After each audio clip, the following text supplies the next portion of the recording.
So, as we've talked about here at the Katie Phang News Channel, everything in politics that's making a difference these days seems to be at the state level. And that's the reason why we've been giving a focus as to some of the most important races for governor that are going on. And one of the states that always kind of percolates to the top is that of Georgia. I am personally fond of that state. That state has been particularly kind to me, maybe not necessarily to its voters, especially those that are in communities of color, but we'll get into that in a second. But that is why I'm excited to have former mayor of Atlanta, Keisha Lance Bottoms, who's joining us now. Mayor, it's good to see you. How you doing? It's great to see you, and thank you for having me. Of course, let's start with one big thing that you have launched this week. It is called the Standing Up for Georgia tour. I want my viewers to learn all about it and why you thought it was important to pretty much dig into this part of meeting with people as a part of your campaign. Well, it seems that this is what this year in particular will be all about, standing up and fighting for people who otherwise don't have a voice. I had the opportunity yesterday to kick it off in Clarkston, Georgia, as a candidate for governor in Georgia. And I met with several workers from the CDC who are either in limbo or have been fired. And the stories were heartbreaking. We read these stories. We've seen people on television and heard their stories. But when you put faces with the trauma that's being inflicted on people who have done nothing more than get up and serve the public through their work at the CDC, it's absolutely heartbreaking. And these stories are being told across the state. In the metro area, it's the CDC, a very large employer in the metro Atlanta area, but across the state, there's stories everywhere, whether it's a paper mill closing in South Georgia, or whether it's someone trying to figure out how they're going to repay their student loans or how they're going to put food on their table. So this is what this tour is all about. As an elected official, I'm very used to doing a lot of talking and then taking action. This is my opportunity to listen, and God willing, when I'm elected governor next year, taking action and making sure that we have some solutions that will make a difference in the lives of people across the state. I find this to be so powerful, Mayor, because of this. I had the privilege of a conversation on Substack Live with a young woman who does what she calls listening sessions. They're not focus groups, they're listening sessions. And for her, she's focusing on Gen Z, though, because that is her age group. And that's the one that a lot of us are kind of looking to. I like this idea, though, that you're listening, because I feel like there's a disconnect even on the state or even municipal level between our electeds and what the people want and what they're going through. Yeah, you're absolutely right. And I learned this when I campaigned for mayor of Atlanta several years ago. I'd done this great poll that came back with these top 5 issues that people wanted me to focus on as a candidate. And I remember getting a call from my phone bank one day and giving me 2 other issues that never appeared on a poll. So talking to people directly, they were getting something completely counter to what my polling showed. And in this climate where it's even more difficult for us to have reasonable discourse, when you get people into a room and you're able to have these conversations one-on-one, you're able to listen, attach these personal stories to a lot of the issues that we know are prevalent, then it certainly helps to create a framework for how you work towards solutions. And again, going back to yesterday, talking with these women, there were a couple of things that struck me. One, you know that the CDC does important work, but the magnitude of this work. And I was struck by the fact that there were a lot of women in this room, and they said it felt to them, I don't know if it's true or not, I haven't seen the data, but it felt to them that a lot of the departments that were particularly hard hit were departments that had a significant number of people of color or women in these departments. And they range from IT professionals to data scientists, to people who are working on HIV and AIDS research. Georgia has some of the highest numbers HIV infections of any state in the country, specifically for African American women, to occupational safety, to car accidents, to maternal mortality issues. I mean, it ran the gamut, and it touches so many people. And so I'm looking forward to having those conversations and listening across the state. And what we know in 2026 in particular, we're going to be called upon to stand in the gap because the federal government continues to play games with our lives. And I'm glad you bring that up because I call it the big bullshit bill. I won't attribute those words to you. But this bill that just got... Oh, you'll take it? Okay, good. So the big bullshit bill. Listen, a lot of people, especially in red states like yours, right? I'm in Florida. I feel like Florida, Georgia, Texas, we're always in a competition of who can hold each other's beer in terms of a race to the bottom of the barrel. But in a red state like Georgia, and I was researching this before you and I talked because I really wanted to know this. Apparently, Georgia Republicans have blocked expansion of Medicaid in the state of Georgia for years in favor of a different type of work program, a work requirement program. But the number stunned me, Mayor. It said here that alternative program that Georgia Republicans have been pushing for years cost Georgia taxpayers $86.9 million, 3/4 of which had gone to consultants, with enrollments far below what the state had projected, with Georgia having the 5th highest share of residents with no health insurance. So I was like, let me get this straight. Georgia has the 5th highest share of residents with no health insurance. Trump and the GOP passed this big bullshit bill, stripping health care for more than 17 million Americans, slashing Medicaid, slashing other types of social service benefits.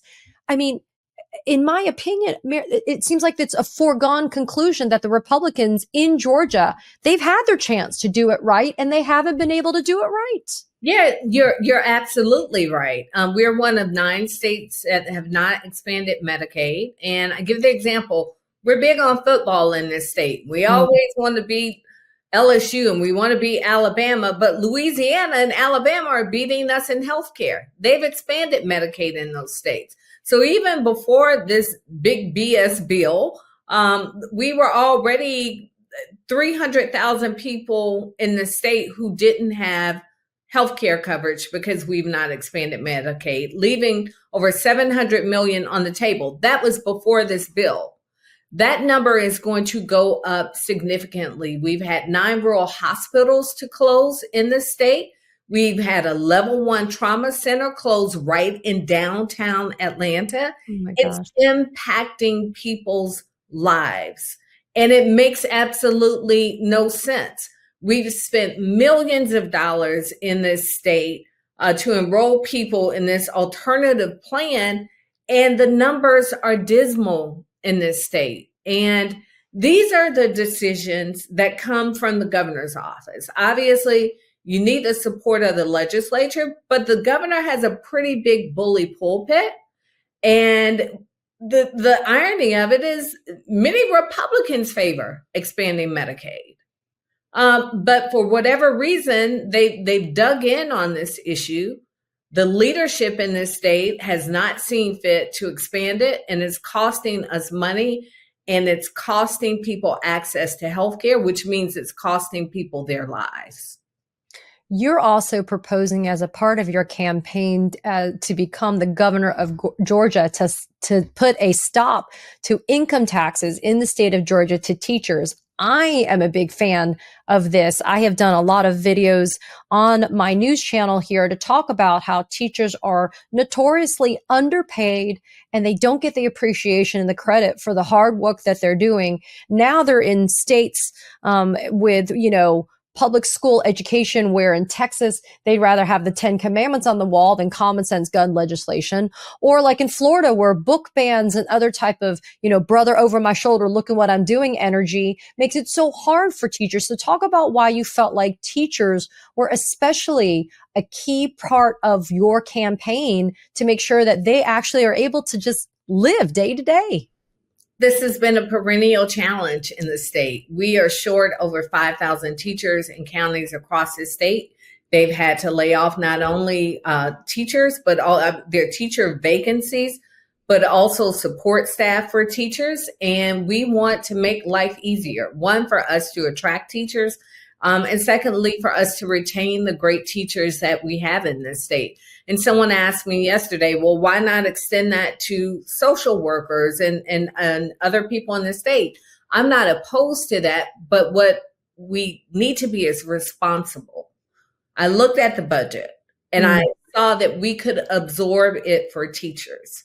And if there's an opportunity to expand it in a responsible way, then certainly we'll consider that as well. But we need to start somewhere. And I don't think there's a better place. I think starting with our teachers is the best place to start. So I also took a look at your potential Republican challenger if they make it through this primary. I had this huge head scratcher on this $11 million loan that Burt Jones made to his campaign, and that's a whole other cup of tea. But I do want to talk about Burt Jones because I want people to understand who are tuning in. So I spent a lot of time in Fulton County last year for the Donald Trump criminal case that was there. And Burt Jones's name came up time and time again. There is no daylight between Burt Jones and Donald Trump, so much so that Burt Jones was potentially, being looked at for his role as an alternate elector. He signed on behalf of him and like 15 or 16 other people in support of Donald Trump when Donald Trump clearly lost the 2020 presidential election. When you're doing this tour, Mayor, and you're going to very red areas of Georgia, how much time and how much energy are you going to spend talking about the fact that Republicans are still so squarely attached to Donald Trump's hip? Well, all you have to do is talk about the economy and the chaos that Donald Trump is creating in this state. So whether you're in an urban community or rural community, you're talking about tariffs. Those are direct hits on our businesses. We have over 15 Fortune 500 companies headquartered in this state. They're not happy about these policies. You've got 45% of the people in this state who are employed by small businesses. It's not good for small businesses. And then you have this guy who's on a mission not to do anything on behalf of Georgia, but to please Donald Trump. Yeah. And then in addition to him, and his, some people say the money came from his father. I don't know where it came from. I'll let them fight that out on their side. But you've got Marjorie Taylor Greene, who's saying she may get into the governor's race. And then you've got the current attorney general, who was believed to be a moderate, and he's now running to do things to appease Donald Trump. So is this election going to be about the people of Georgia, or is it going to be about scoring points with Donald Trump? And that's what I see on the Republican side. So I will say that you are Georgia pride through and through. Born in Atlanta, you're educated in the state of Georgia. You are raising a family of 4 children. You have been a prosecutor, a magistrate judge, a councilwoman, a mayor of a major city in your state. Why end? Then also serving as a senior advisor to former President Joe Biden. Why take that energy and not look at it at a national level? Why focus on something like a state race for governor? This state's important to me. It is home to me. My family goes back 5 generations, as far back as we can trace our family to a plantation in Crawfordville, Georgia. So I know the best that this state has to offer.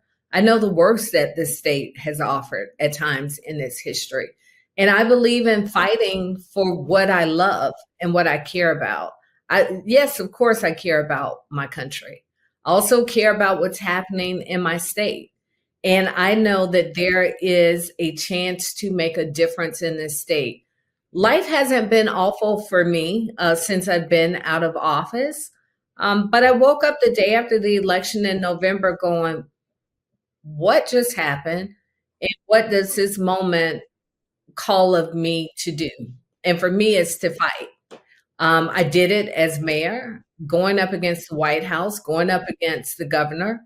And this is the time we got to roll up our sleeves and do all that we can do to make a difference. And that's why I'm running for governor. And it doesn't escape my notice that, yes, a lot of the work has been done by women of color, by the way, to get the job done. So something that really struck me as well is that I'll say not, I won't say if, it's like when you become the governor of Georgia, you would be the only second Black female governor in the nation's history. When asked about it, I loved this quote, and I want to read it for the people that are tuning in. You said, people are focused on somebody who's going to fight for them. To the extent that there's a historic footnote attached to that, we'll leave that to the history books. I really respect that, because I think there will come a time when you and I are not the first of something, right? Or maybe the second of something, that it'll just be notable that something has happened. But I do want to note, even though you're incredibly humble with that statement, but this is the kind of representation we still need, especially in states like Georgia, where you have Adriana Smith, that poor woman who was on life support, and her body was basically used as a vessel to deliver her child, who was in the NICU and was born with all sorts of health problems. I mean, when we see stuff like the Black maternal mortality rates, when we look at the fact that women of color, although they're fighting the fights hard and fast, that they're also the ones that still don't have a seat at the table, there's got to be some pride in the fact that not only have you served as the mayor of Atlanta and all the other stuff you've done, that this could give you an opportunity to provide even more representation for Black women. Yeah, I as far as I know, I don't think we have elected a Black woman as governor in this country. But that being said, I am just honored that I have within me the willingness and the power to fight. And it's not because I woke up with this in me. It's because I was raised by very strong people, very strong women, who believed in doing all that you could do to help others, who believed in standing up for what was right, and who did it in a very humble way. I just had the opportunity to complete my book that I turned into my publisher yesterday, and I talk a lot about my mother and my grandmother, and even I didn't know my great grandmother, but my grandmother would talk about the things that her mother poured into her. And that's the significance that I see. And if it's because I'm a Black woman, I think that speaks to women in general, that we pull from strength that we didn't know that we had, that there's a power inside of us that sometimes it's called outside of us to fight. I can tell you, when I served as mayor, there were moments that I couldn't have possibly have dreamt or scripted. And I still found it within me to stand up and say the things that I thought needed to be said, and to do the things that I thought needed to be done. So I hope that's an example, not just for Black women, but I hope it's an example for people across this country. I know for me, I've had to, it's been an opportunity for me to have a renewed appreciation for the people who raised me. These people who didn't have a whole lot, but they were the smartest people I knew, not necessarily formally educated, but they were brilliant. And they just taught me the value of being a good person and helping other people. And they believed in you, just like you believe in a much brighter future for all Georgians. So, former mayor of Atlanta, Keisha Lance Bottoms, thank you so much for joining me here. And you have to come back once the book rolls out so we can talk about your book. Thank you very much. And congratulations on your latest season. I'm cheering you on. I appreciate you. Thank you. Katie Phang here. We launched the Katie Phang News Channel in partnership with the Midas Touch Network so we could bring you the latest in legal and political news. Straight, no chaser. So if you're a fellow truth teller, hit that subscribe button and share the word about this channel so we can build a high information America together.